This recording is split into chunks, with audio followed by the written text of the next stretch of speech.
So my youngest has been learning about Black History Month. Okay, well, sure, it's February. And he's trying to explain it to us. And the kid is a sponge, but he only gets like 70% of the stuff. Like there's definitely gaps. Sure. Could help him fill in. So he's trying to explain to us the other day that they're learning about somebody for Black History Month. He couldn't remember their name, but they played bat ball for the Dodgers. Okay. And my wife fell out of her chair because she's like, bat ball? And I was like, don't correct him.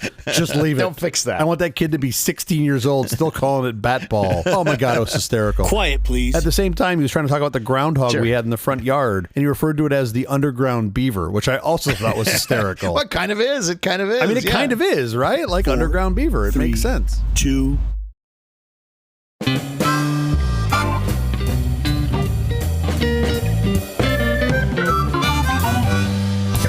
Company presents a truly terrible podcast. Welcome to Nonsense Season 3, Episode 5. I'm Jeff Parker. I'm Seattle. This is our take on the week's business, tech, and entertainment headlines. This time, we'll look at Part 2 of our tech predictions for 2025. I was told that in Part 1, we weren't being grandiose enough with our last predictions. An asteroid is headed toward the Earth. That's better. I think that's way better. It's National Break Up With Your Carrier Day. Originally, this was to get you unstuck with one of the stickiest services we all use, the cell phone carrier. But we might all use this day to think about breaking up with any sticky subpar service in our lives, from banking to streaming services you haven't even turned on in a few months, to that decidedly unhealthy relationship you have with your local car dealer. National Break Up With Your Carrier Day is the perfect day to tell them all we need to talk. You can literally buy a car on Amazon right now, which gets you out of the whole tractor beam of the car stealership model. Sure. Which, by the way, just like taxi cabs, I'm not going to be sad when that model goes away. Oh, for sure. How is your week going? Well, good. Thank you for asking. Sure. I added my children to the U.S. Trusted Traveler program as part of Global Entry. Yeah. For reasons I do not understand nor know, they made this free for kids starting back in like October of 2024, which is lovely.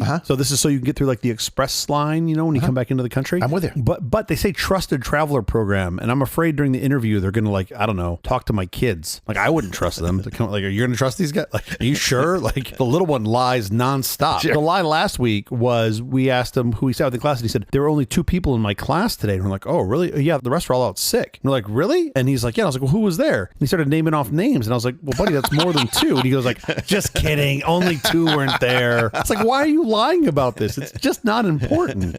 Anyway. Because he can make you laugh. Let's see. This week, I am such a nerd. I spent more hours than I would care to admit to here on the program building a custom version of my DNS server so that I could do a nifty little fall-through trick for local domains and try to get like into a Docker container. Tell us more. This is literally what I do. You can hear everybody turning off their podcast right now as I'm saying this. Sure. Anyway, I realize I was probably overthinking it, and sometimes I just wish that I could be like other regular people and just use other people's DNS, which would be lovely. No, don't do that. But I can't. And then based on yesterday and today, I'm picking back up my plans from last year to build an Ark. Exactly. We are back to having rain. It is hard enough rain that I canceled literally everything I had to drive to today. So wait, are you going to walk to it? What are you going to do? I'm not going. I love hard rain when I don't have to be anywhere. There's got to be somebody in porn whose name was Hard Rain.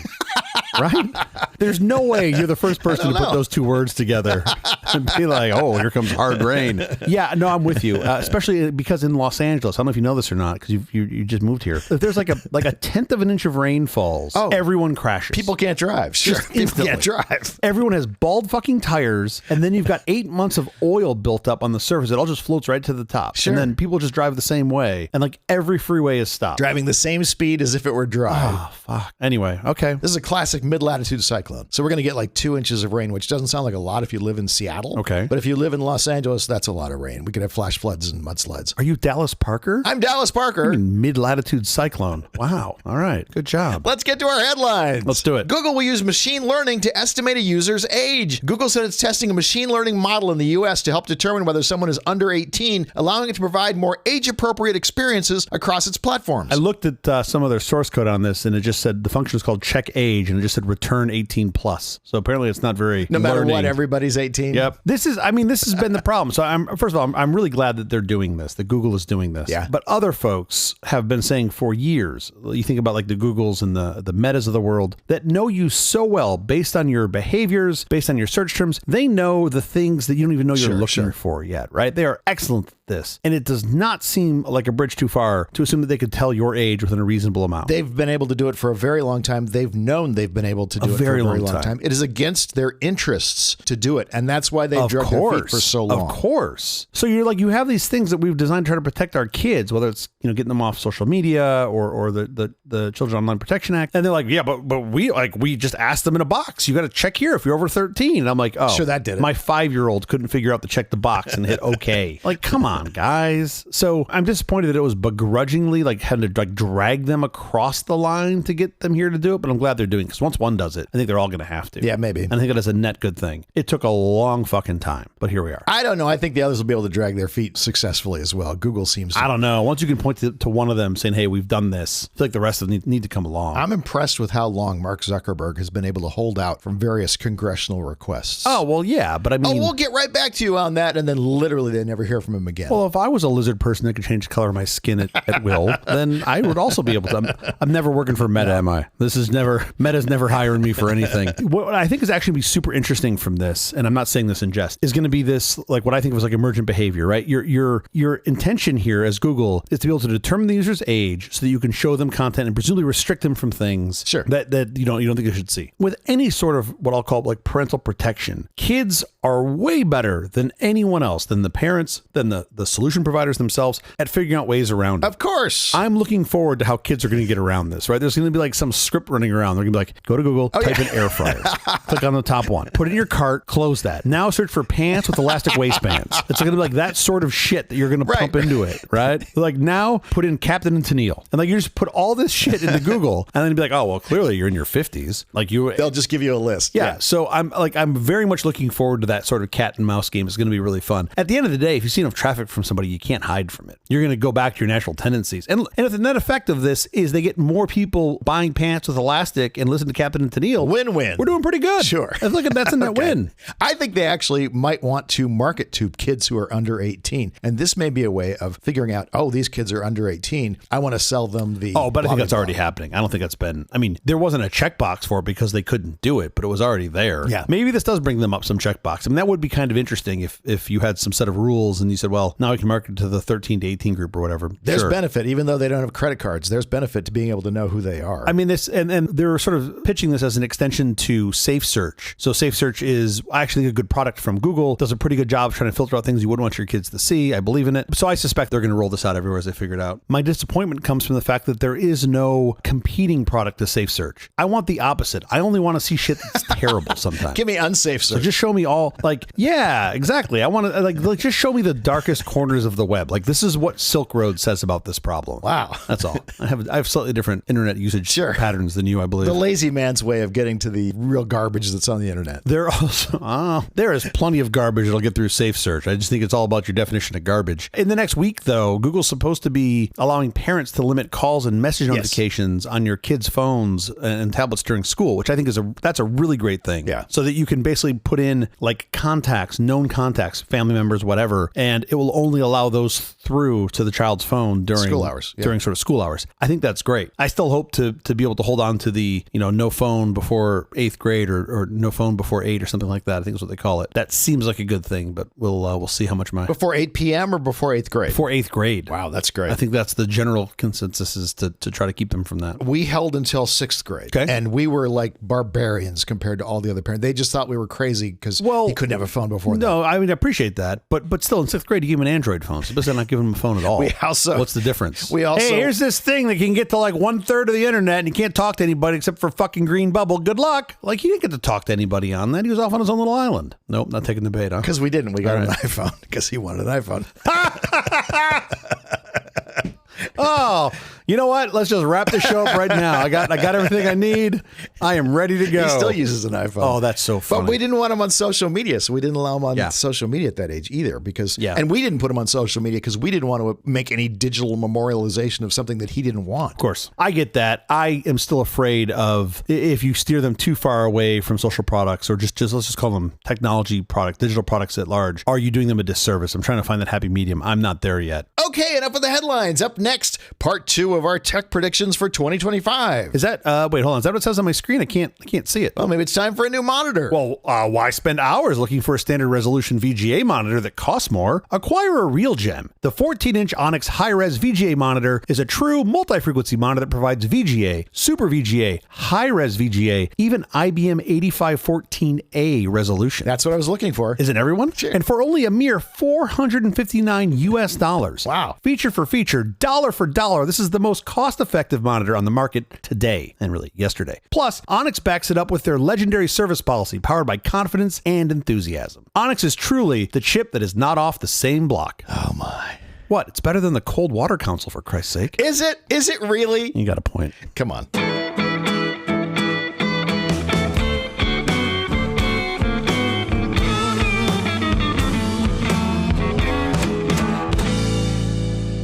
We had some reactions from part 1 of our 2025 predictions, as you know. In addition to the snoring. Yes. My cousin Richard the Younger Parker informed me that my AR glasses powered by USB-C connecting to your phone, those exist. Do you refer to him as Richard the Younger? Is it like Pliny? We have a Richard the Younger and a Richard the Elder, yeah. Like the Russian River? Because I got to enjoy the Russian River the Younger last week. So Fantastic. Beer week. Richard pointed me to a link, and I'll put it in the show notes, for the X-Real 1 Pro glasses, which it turns out are pretty much exactly what I was predicting. The X-Real 1 Pro comes out in March. Okay, two things. One, if it already exists and was announced at CES, I can't really say you were predicting it. That's not really a prediction. I mean, sure, we can pretend if you want, but I think that no. I didn't know it existed, but I'm very happy it's going to come out. By the way, all this stuff that we're talking about, if it's going to come out in the calendar year of 2025, probably somebody's already working on it. Oh, yeah, for sure. Well, if they listen to the show, they get all their ideas from here. But the other thing I'm stuck on, okay, so you've got a Richard the Younger, Richard the Older. I'm assuming it's like a father-son, right? That is correct. Younger, older. Have they ever considered, instead of doing Richard the Younger, Richard the Older, just going with like Big Dick and Little Dick? Because I feel like that'd be a lot more fun.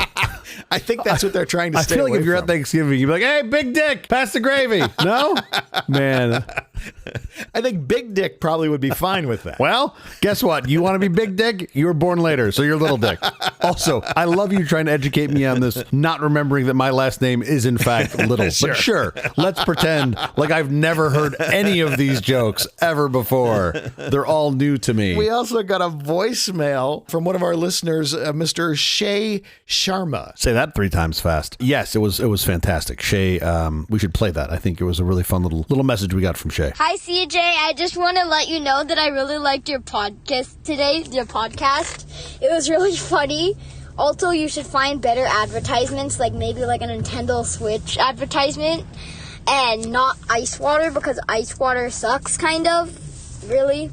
And also, holograms are cool. Bye. We are so sorry, Shay. Nintendo Switch still hasn't called to place their ad. We're just as heartbroken as you are. And yes, holograms are very cool. I think the problem with advertising, specifically Nintendo Switch, and the reason they haven't called is because they listen to the show, I think is the problem. Just blacklisted the shows they don't want to be a part of, and they're just like, not those guys. The guy that doesn't swear is fine, but the other one, a lot of swearing. Didn't he literally just make a Big Dick, Little Dick joke? Didn't that happen? Pretty sure, yeah. Season 3? Okay, so what are we doing today? We're going to move onward. We're going to do the rest of our predictions for 2025. This is Predictions 2025 Part 2. Coming to you in mid-February. Yes. I didn't understand the mission last time. Okay. I thought we were supposed to like look at things that were in like we thought would come to fruition in the future in 2025. Yeah. But apparently I just needed to go look at what was announced at CES 2025 and just say, this is what's coming. Is that the thing I should have done? I wasn't at CES. I had no idea this was coming. I just thought it was, of course, coming, because this is like the next step for this. What I predict is there's going to be a network of computers all connected together that will take information from events like the Consumer Electronics Show. More like tubes than a dump truck. It's not a dump truck. It's a series of tubes. I really hope that makes it into the Smithsonian at some point. That sentence? Just like the description of the internet. Sure. Like they should just have whatever the first like the ARPANET interconnects, the first UCLA machine that talked to the whatever machine, and it should just say underneath it, it's a series of tubes. Would you like to begin with your first prediction? Yeah. Let me just throw in one more thing here. Of course. Just to remind the home listener and CJ, our prediction categories are hopeful,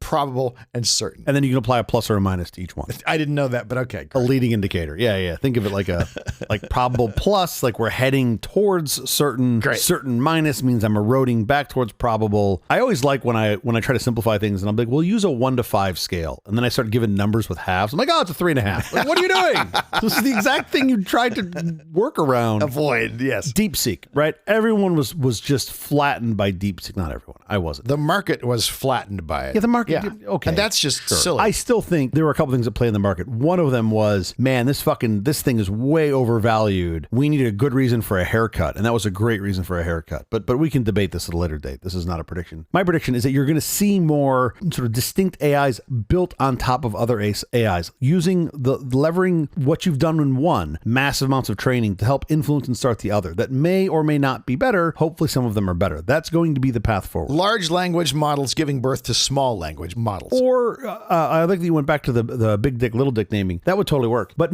more allowing you to you can jumpstart it, right?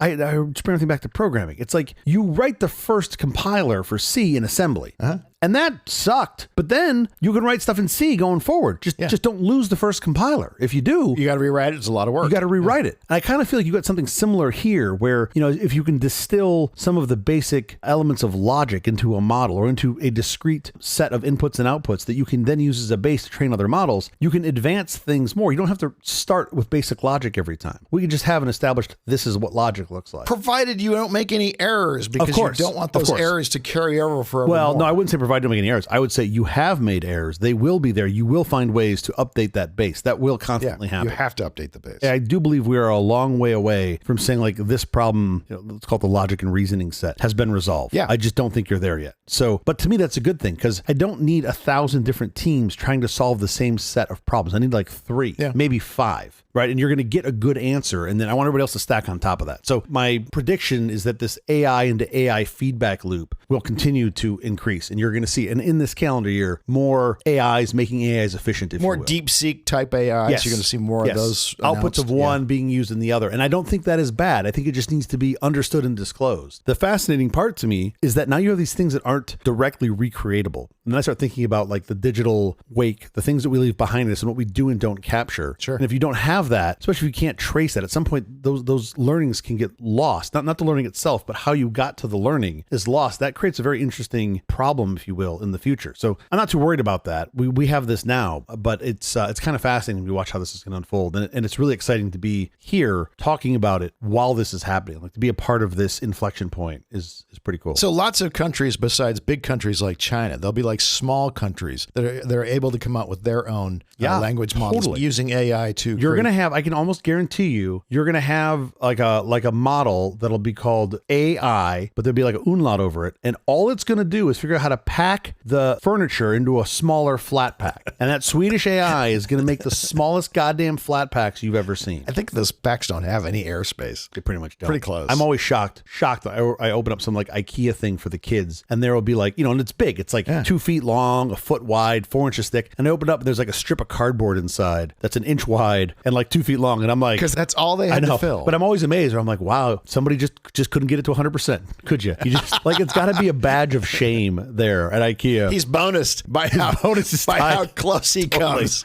His bonus is tied to how much extra room there is you have to fill with cardboard. It is shocking to me how they are able to design these things and feedback packaging into the design, and you get this perfect cubic, for sure, nightstand or whatever. They are just a modern marvel. There's no way you aren't going back and redesigning your design. Once you start working on the packaging, because you have to go back and forth to get that thing as tight as they get it. But I suspect they have some golden ratios and some rules they figured out at the start of the design. Yeah, sure. But it is just fascinating to me. And I love to make fun of IKEA for assembling their furniture, but I gotta say, it's genius. It's not only genius, but they've made it as easy as you can to put this together. You go buy furniture from someone that's not IKEA, that's self-assembly, and it's fucking terrible. It's horrible. It's horrible. My kid's crib, you had these really nice little pocket screws that held it together so you wouldn't see the screw face. It was great, except that you need to use an Allen key that you could only turn 1/8 of a turn. Yeah. And the screw, the bolt had 8 inches of thread on it. on it. So you just sit. I hated this thing. I hated So you spend the rest of your life screwing it in? Oh man, I was so miserable. And you can't get a drill bit in. You can't use anything, powered. So when we had to move it between rooms, it didn't fit in the hallway. I took out the windows. I took the windows out so I could move it. That's easier than taking out the bolt. Infinitely easier. Sure. Yeah, and then I had to take it apart when we finally got rid of it. And the folks that I gave it to, I told the wife, because I know the couple pretty well. I told the wife, I was like, don't tell your husband I gave this to you. Because she's like, why? And I'm like, he's going to be very pissed when he puts this together. The day will come when he rues my existence. Take it apart with an axe when you're done, please. Okay, so my prediction, AI into AI feedback loop is going to be increasing. You're going to see more products and more things built on top of it, and I am certain about that. No lifelines needed. Your turn. Be pretty certain about that as well. You're thinking about things that are so grand and big, and I think that's really fun. I'm thinking of things that are very, very personal in some of these AI hearing aids. That's pretty grand. I think we're probably going to get them next year. I'm hoping we get them in 2025. Really, wait, hold on. Let me. I don't know if I'm hearing the same thing that you're saying, which is ironic here. Yeah. So is this like you have these in, and let's just say like you're in the kitchen, and your wife is bitching at you about you need to do the dishes, and what you hear is instead of her bitching to you about it, which has never happened in my house, you hear like, sweetie, would you mind doing the dishes, please? Like, is it going to do that sort of AI translation? Because I wasn't thinking it was changing or think correcting about that. what someone was saying. How much would you pay for that? You would pay for that because I'll tell you. I will tell you exactly what my wife wants. My wife, and we've talked about this. She's asked me indirectly to make this for her. She watches very little TV. When she does, she has discovered the life hack that on YouTube TV you can watch things at 1.5 times. Yes, she wants that for other humans in live interaction. Oh, for sure. Right? I'm right with her on that. And I've sort of thought about it. I'm like, but what do you want to do on the in between time while you're waiting for it to queue? Yeah. She's like, I don't fucking care. I don't care what they see from me. They can just see me drooling. Doesn't matter to me.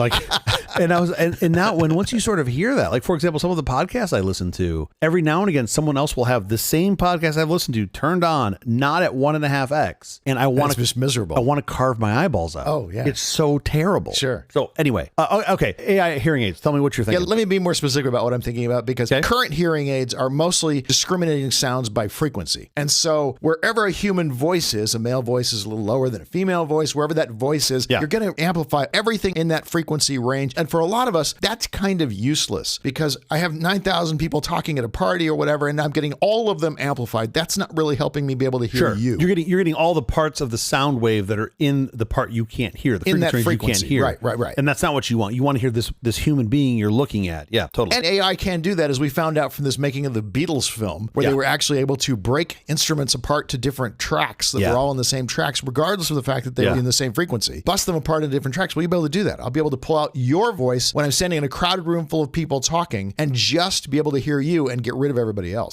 Don't quote me on this, but I think you're already seeing like a very early version of this in the Apple AirPods because the noise canceling on it is great. And the conversational awareness, when I've had it come on with noise canceling, I believe it is canceling the other sounds and focusing on the person that I'm talking to. It's not canceling to an individual person. It's still pulling up everybody who is talking in that frequency. Okay, I got to test that more with other people talking at the same time. But it's coming. Yeah, cool. It is absolutely coming. Kind of a cool thing. I mean, hearing aids, you think, how are they going to improve hearing aids after all these years? Yeah. In 2022, they made it so that it's possible you can get hearing aids without a prescription for adults 18 years and older, which will continue to drive prices down because now it's not necessarily a prescriptive item. I actually didn't know that came that late. I bought hearing aids for my father in that year and did not need a prescription. So I must have just got on early. That was the year it all changed. Yeah. And that will bring prices down and it will bring technology up and AI is going to change. Prescription for hearing aid, that is in sort of the bonkers land category. Like that's nuts. In some cases, that's fairly useful. You should go have a hearing test, a professionally administered hearing test to make sure you're getting a hearing aid that is affecting the frequencies that you're having trouble with. Sure, I agree with that, but it's not like it's a fucking Wednesday night and I'm looking for my fix and I'm trying to find another like a box of hearing aids to get my fix on. Like going out on the block, hey man, you getting those left ear? You getting those good left ear Kirkland signature hearing aids? It's not a narcotic. You're right. Like, it doesn't seem like the thing you need to put even behind the counter. Like I get there's probably a bunch of garbage out there. Yeah, let's sort the garbage out so people don't buy that. But the market is pretty good at doing that. I mean, that'll happen just by the market doing it. I also don't need to be in my car in line at Walgreens picking up my hearing aid script and the fucking idiots give me 2 left ear hearing aids. I'll tell you the advantage of the script is that then your insurance covers it. And so your $3,000 pair of... Okay, or just drive the price down. Like, I get it. There's a lot of engineering in there. Is there more engineering in the hearing aids for $6,000 or my cell phone that I buy for $1,000? Oh, yeah. Yeah, there's way more on your cell phone, of course. What am I paying for? Yeah. Like, what apparatus am I paying for? But if you wanted your insurance to pay for it, then it had to come from a script. But I think you're right. Innovation is going to go fast in hearing aids, and I think AI is only going to help that. I've been saying for years, man, big hearing aid, they're coming for us.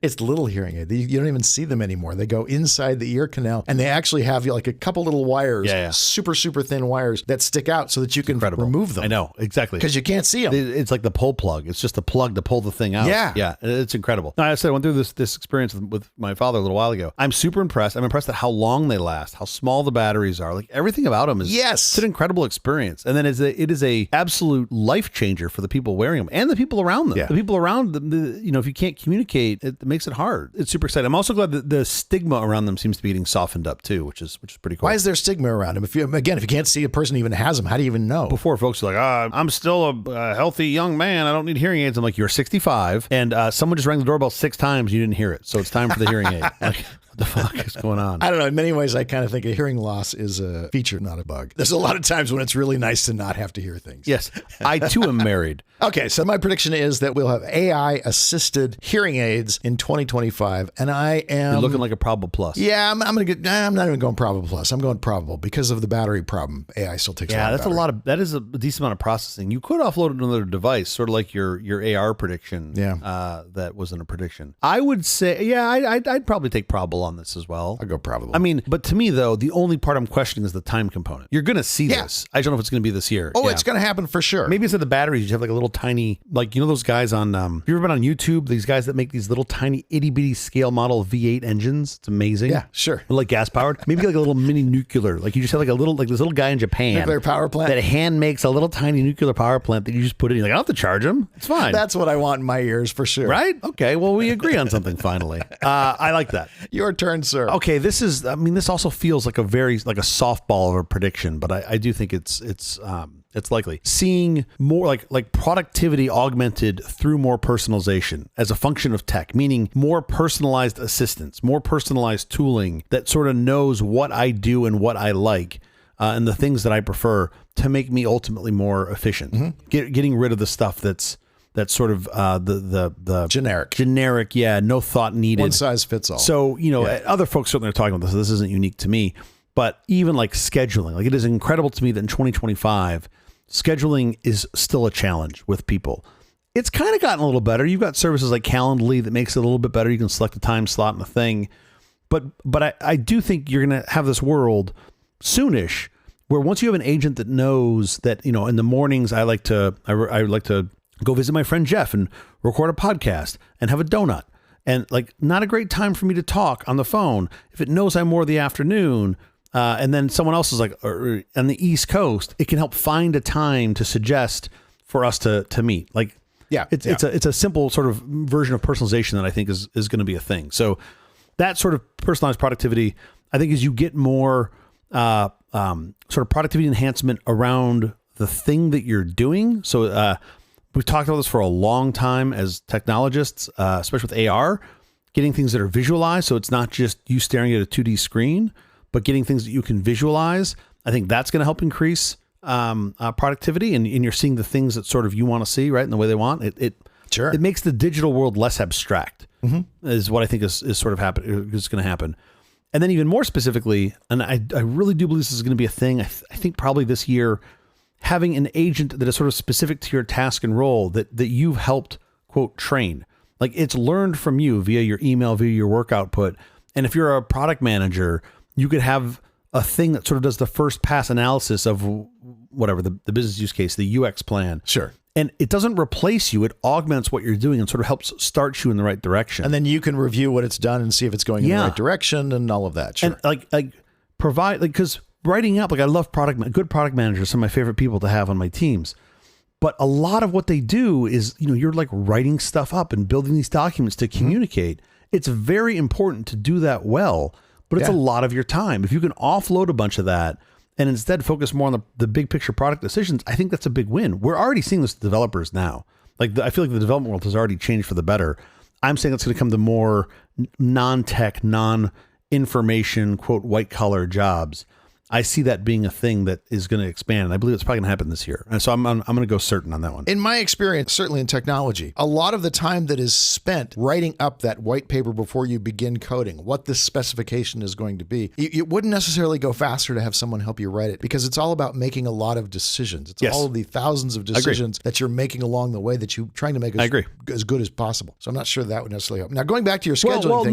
No, hold on. Let's come back to that, though, because I agree with you, but you know, typically when you're designing something, you're putting a team together, I want you to write down the most amount of stuff you can write until a change is going to occur. Yeah. Because everything you write after the change is useless. Of course. But I think there is value in being able to put down the whole chain, right? If you have your magical AI agent that does, and then when stuff changes, it flows those changes. Now you can start to see the whole picture, and then you go, oh, well, you know what? We actually wanted to put this here in the flow. That's going to change these things. It's okay for the rest to change. I just don't want to do the work. And if you can get rid of that, I think that actually makes for you to be able to paint a bigger picture, make more of the decisions up front, which will ultimately give you a better product, because now you're not just zoomed in thinking about this one piece. You're able to sort of construct the whole thing. Think of the whole better. Yeah, sure. You mentioned the scheduling thing and the AI that will be able to help you, because it will know that you're busy actually in the afternoons recording a podcast. It'll know for you just don't like people. Yes, that's the AI that I want. It's just I want it to make bespoke excuses for why I can't attend your meeting. Yeah. Yours is just cat dev null. That's what I want. And then there's like a cat dev null that's like respond nicely. Yeah. And then it's like Mad Libs. It's just like, oh, I'm sorry, Jeff has a colostomy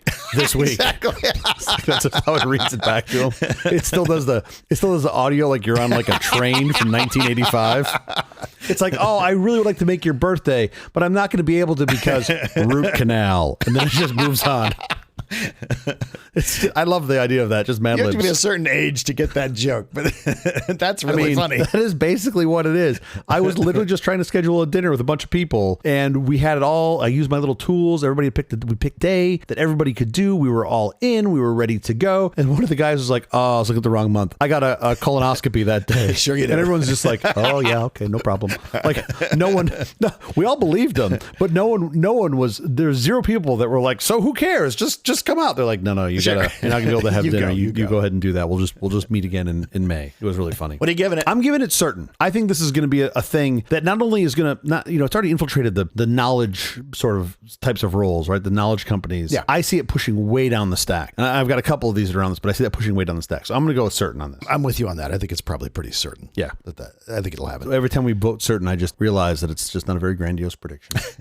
No, it's an important advance, to be sure. I also predict this year will be, they're going to make the best iPhone they've ever made. No, this is the year they're going back. I actually have it on good word. They go retro. I love them going retro. They're like, it's black and white and thicker, and the battery is shit. Exactly. Take my money. It's not the best iPhone ever made, but it's the one we got done this year. It's pretty good. Hope that's cool with you all. It's the year we let the interns run the design camp. Everybody else is getting high on mushrooms. All right, what do you got next? Portable power stations. Okay. Now they exist. They totally exist. 100% they exist. Batteries? I just think they're going to be more, they're going to be more prevalent because prices, I mean, theoretically, this is all going to get screwed up because of tariffs, but theoretically prices will go down, not only for like home power backup, but time shifting. I don't know if your house is like mine. Your power bills just keep going up and up and up. They just keep increasing their rates. Yeah, of course. So when we have different times of day, the energy costs different amounts. Yeah. So my hunch is you will be able to use home power backups to time shift when you are getting power from the grid. Consumption. Yeah. I do think at peak usage, that makes a hell of a lot of sense. And that's where you see solar certainly helps. Yeah. Folks that have solar can help at peak use, summertime. Well, that's the other thing is you can charge these things with anything. You can charge them from the wall. You can charge them from solar. I don't know this to be factual. I'm completely making this up, but it seems like we still have a bit of an artificial price increase, or the prices have not come down as much on home battery storage and home solar because we still have some subsidies around it. Like, I feel like those numbers should be a lot lower. It might be subsidies. You're right. But I am seeing home power backups that are 50% what they were 12 months ago. Of cost? 50% of cost? Yeah. Like the same storage? Yeah, that's great. I like the idea. I mean, first of all, we are 100% dependent on power, of course. I don't live that far from you, and I'm sure I'm going to regret saying this out loud. We're different power companies. We are, yeah. But mine's really stable. Like, I have very little power, but also something that's, I don't know if this is why, everything in my neighborhood is below ground. There's not one telephone pole in my neighborhood, and I gotta believe that helps. Lucky you. Yeah, I know. I think that does make a big difference. You just have a lot less infrastructure concerns. The thing about underground is, like, man, it's gotta be so much harder to do, especially when you're in populated areas. Like, I watch them put over the years power underground in Mission Beach in San Diego. Yeah. Super smart move, but like that was not easy. Once you stack shit up on top of it, it's hard to do. I cannot imagine places like the Palisades will not now get underground power. Yeah. I mean, underground everything. Again, those costs are up. That cost has to be borne by someone. It's going to go somewhere. But you're taking out almost everything. And so Yeah. why not start over with Yeah. something we know that makes a huge difference in reducing fires and just costs? I'm with you. Underground's the way to go. I will say I was pretending here like everything is just fine with underground. And for the most part, it has been. My power has been very stable at home. It's great. However, during the monster rains we got last year Sure. up here, some of the AT&T data cable flooded. Oh, really? Oh, yeah. So we had folks that had no dial tone on pots for months up here. Oh, that's terrible. And they were very unhappy about it. But like it was a really hard problem. And I watched where they had to, reconnect. They put a temp line in, but then it took them probably 3 or 4 months to pull new cable between that. And they're only going maybe half mile, quarter mile, half mile, not super far. They had to pull between it and then re-terminate. And like once those things go, man, they go. Yeah. And I really want to stick my head in there to see it because I'm a nerd like that. But none of the crew there looked very friendly when I drove by. Portable power stations and home power backups, prices are falling. I'm going to mention one more thing here while I'm on the subject of power. This is the year of the 500-watt solar panel becoming the norm. Really? Yeah. Huh. Solar panels for forever have been in the 350 to 450. 350. Yeah. Well, 250 is, I think we're past 250. I'm not sure you can buy a 250 anymore. But 350 to 450 are what became common. Yeah. This is the year. Size will stay the same. We'll get better cell efficiency. And I think we're going to 500 watts. On the same size panel. On the same size I panel. want to be clear, you could just make the panel bigger and 500 watts. No. The You're missing the point. No, I get the point. I'm just making sure you don't have some weird nuance baked in there. No.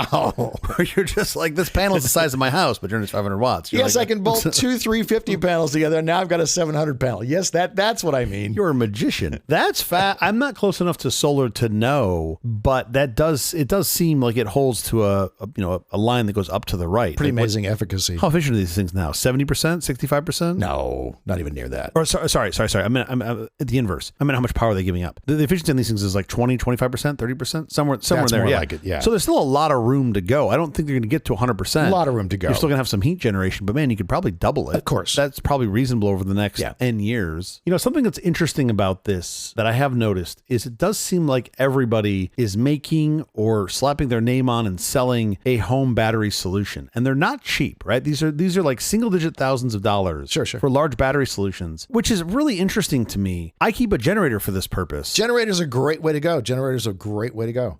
Okay, home power backup, and I think that's probable. Yeah, I'll give it probable. The 500-watt solar panel, I'm also putting as probable. Oh, I'd be more probable plus on that. I don't even know that, but I don't know enough of that world, but I feel like that's going up. My problem is tariffs. I can't tell you what's going to happen. So much of this research is being done in China, and I just can't tell you what's going to happen with tariffs. I kind of want to do to you what I do to all of our listeners when I see them out in public. And somebody brings up tariffs, and I'm like, let me tell you about washing machines. And like literally their eyes roll over in their head. Like listen to the episode. I'm like, well, let me just tell you about the details. Like, Jesus Christ, you're talking about washing machines again. I literally have a friend who will leave the conversation when I start talking about washing machines. Sure. She's like, I've already heard this one. I'm like, but it's different. I'm like, not really. Okay, yeah, I'm with you on that. This is loosely related, sort of, let's call it adjacent to what you just said. Yeah. I think you're going to see an increase in tech at large supporting disaster preparedness and response. We saw this in the wildfires here. I hope so. Yes, Right? of course. Yeah, of course. I hope so. We get better at that every year. Yeah, absolutely. I think you're going to see like a bigger knee in the curve come up the next year because of what we've seen, especially in California with the fires in the Palisades and the Eaton fire, leveraging more, and Australia a couple of years ago too, right? That was super nuts. We've seen it like on the ground use. You saw me use it during the show and our recordings. Like I'm watching helicopters, I'm watching where the wind looks like wind prediction maps, like all of those things. Them, using it for coordination. I have some new friends that had I didn't know them during the fire. I've just recently met them. They have a farm up in Topanga. They had to get rid of all their animals. Oh, yeah. They didn't have enough trucks and trailers, but there was a community of people that said, hey, whatever you need, we got you. We got trucks, we got trailers. And they were just coming up there taking their animals to get them out of harm's way. You couldn't do that without real-time communication, right? Whether it's the WhatsApp or social media or whatever. The coordination of all that will just get better. Yeah. But then you also have, I think, the things that are a little more distant from the end user, whether it's AI analysis of fire maps or existing satellite topography, like knowing like, hey, this area right here, probably fire risk. And here's what you're going to see. If you were to see a fire that started here, it's most likely to happen here. Here's how it's going to spread. Things like that, right? That's not just after event, but pre-event. Yeah. That I think is pretty interesting. And we're seeing this we've seen tech deployed in the past 20, 30 years around earthquake detection. We've talked about that here, where you can detect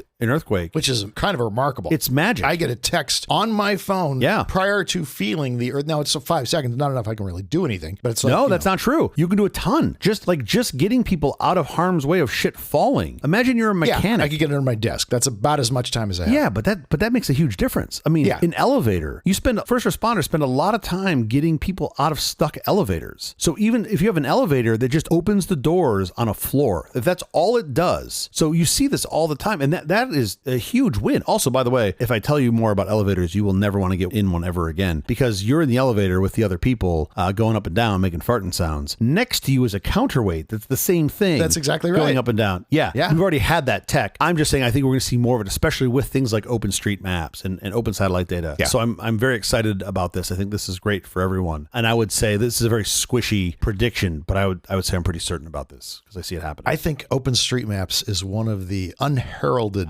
game changers in our world. And so few people know that it's there. Yeah.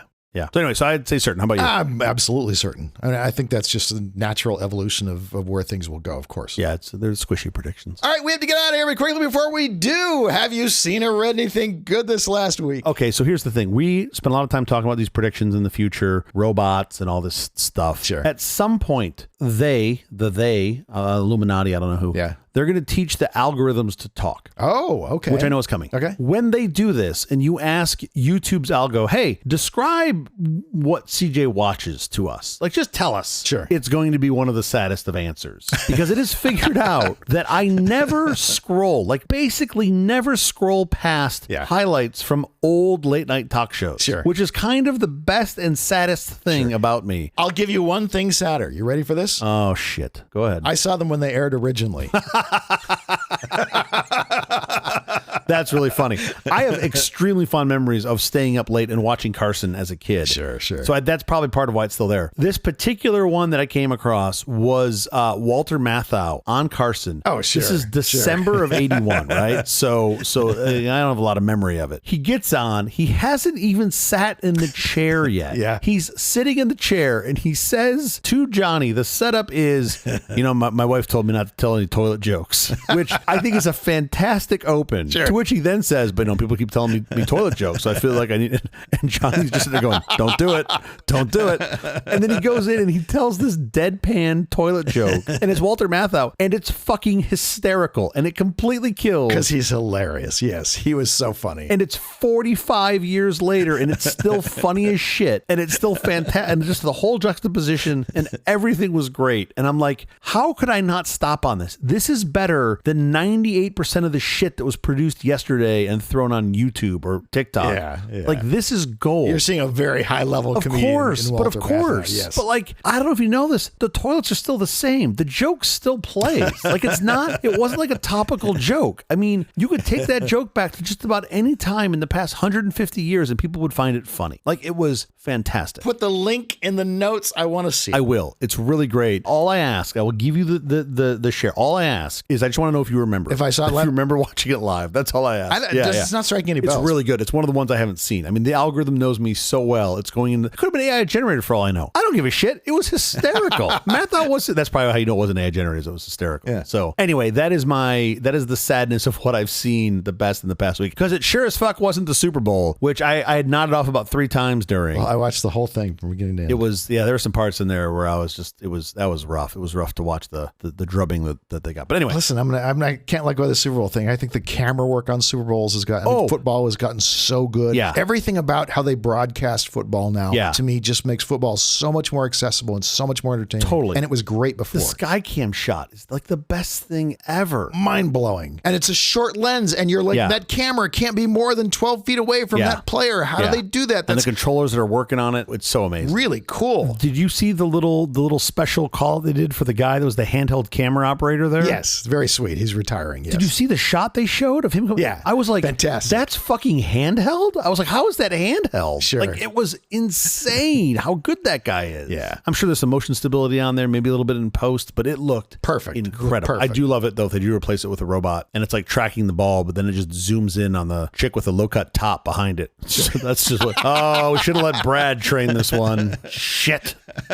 All right. How about you? What have you seen this past week? Nobody Wants This, Season 1. An agnostic sex podcaster and a newly single rabbi fall in love, discovering if their relationship survives their wildly different lives and meddling families. He's up for the head rabbi job at a temple like Wilshire Boulevard, where having a non-Jewish significant other is a no-no. And the question is, will she give up on her beliefs and convert so she can have him? Will he give up on his lifetime dream to be head rabbi so he can have her? It's a rom-com. Kristen Bell, Adam Brody, Justine Loop, Timothy Simons, who is fantastic. The working title was Shiksa, which probably tells you everything you need to know. However, if you don't know, Shiksa is a disparaging Yiddish term for a Gentile woman or girl, and it literally means abomination, impure, or object of loathing. I thought it meant meat on a stick. I heard shish kebab. Shiksa I'm Bob. clearly hearing the wrong thing. There are a few unbelievable things here, not the least of which is Kristen Bell's character grew up in Los Angeles and is a shiksa, and yet does not know the word shiksa. It felt a little like, ha ha ha, the goyim sure are stupid. So trust me, I was really ready to hate this series, but if you can overlook these little missteps, Nobody Wants This is a delightful ride. I mean, we're doing a lot of Netflix plugging. Are you fighting with Apple? You know what? My Apple and I aren't getting along. Why not? I'm trying to watch a series on Apple right now. What I see of it is really good. I've only gotten through the first episode. Severance? No, I'm not going to tell you. I'll tell you later. You're watching Severance? But it's really good. But the problem is I get so many technical problems with Apple TV. Really? And I don't get any problems with any other streamer. What's your playback device? What are you watching on? the Google Chrome streamer? I think you already know the answer. Everything plays perfectly on every other streamer, and for some reason the Apple one just like jitters. Stop.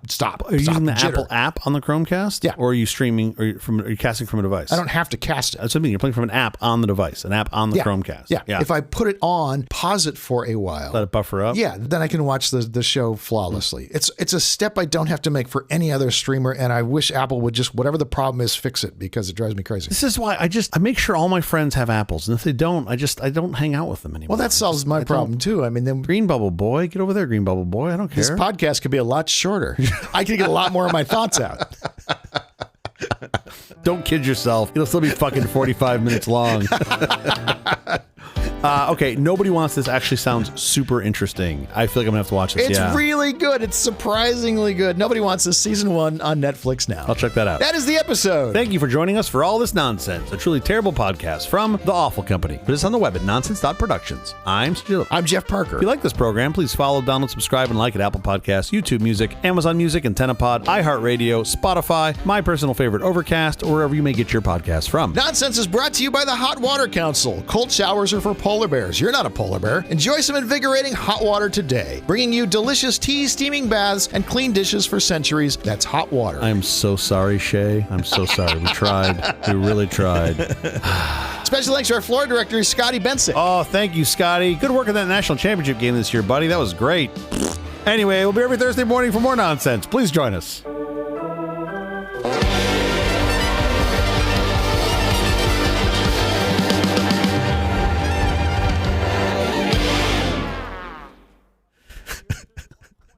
What was the sound effect? Because Scotty is one of these dumbass Notre Dame fans I hang out with. Oh, okay. He literally has a Notre Dame tattoo on his fucking arm, and he's never been to Notre Dame. He's never been there. He didn't go there. He's never been there. Got a fucking tattoo of Notre Dame on his arm.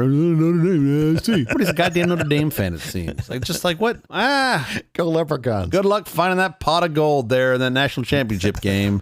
Fucking toolbox. Oh, my.